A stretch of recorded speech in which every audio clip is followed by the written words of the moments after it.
কিন্তু আমি ওষুধ খাবো না, অচ্যুত হয়ে যাব, ঘুমের ওষুধ খেলে আমি হ্যাবিট ফর্ম করে যাবে। আমি তাদেরকে বলি যে হ্যাবিট কি, রোজ দাঁত ব্রাশ করা তো হ্যাবিট, এটা কি আপনি করবেন না? যে হ্যাবিটটা ভালো, আপনার ঘুম না হলে তখন ওষুধ খেয়ে ঘুমানোটা একটা হয়তো ভালো হ্যাবিট। দেখুন, ঘুমটা দরকার।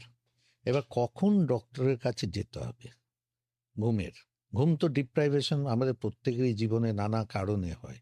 হ্যাঁ, বিভিন্ন, ধরুন আপনার একটি খারাপ খবর শুনলেন, শোনার পরে ঘুমটা আসতে চায় না, সেই রাতটা হয়তো সারা রাত্রি আপনি ঘুমোতে পারলেন না, সেটা কিন্তু রোগ নয়।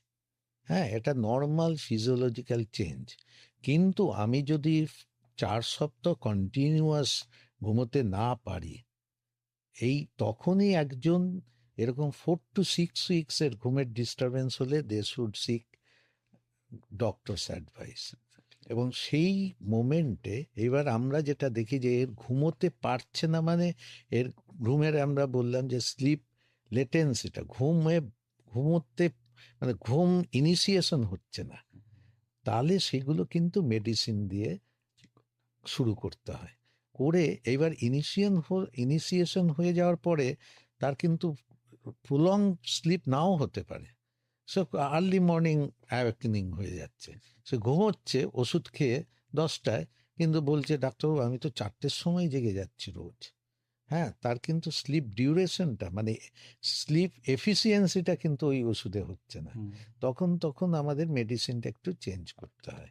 এইভাবে স্লিপেরই বিভিন্ন স্টেজ আছে, তো সেই স্টেজের উপর আমরা এইবার, যে ঘুমোতে পারে না, যার ইনিশিয়েশনের প্রবলেম আছে, বিভিন্ন কারণে হয়, তার যদি সেটা প্রবলেম হয়, সারা জীবন তাকে একটা করে ট্যাবলেট খেলে যেটা ইনিশিয়েট করবে, সে ডিপেন্ডেন্সি হয়ে গেল হলো, কিন্তু তার তো ওয়্যার অ্যান্ড টিয়ার গুলো কারেক্ট হবে, ইভেনচুয়ালি সে কিন্তু ভালোই থাকবে। কিন্তু আমি ওষুধ খাবো না, অচ্যুত হয়ে যাব, ঘুমের ওষুধ খেলে আমি হ্যাবিট ফর্ম করে যাবে।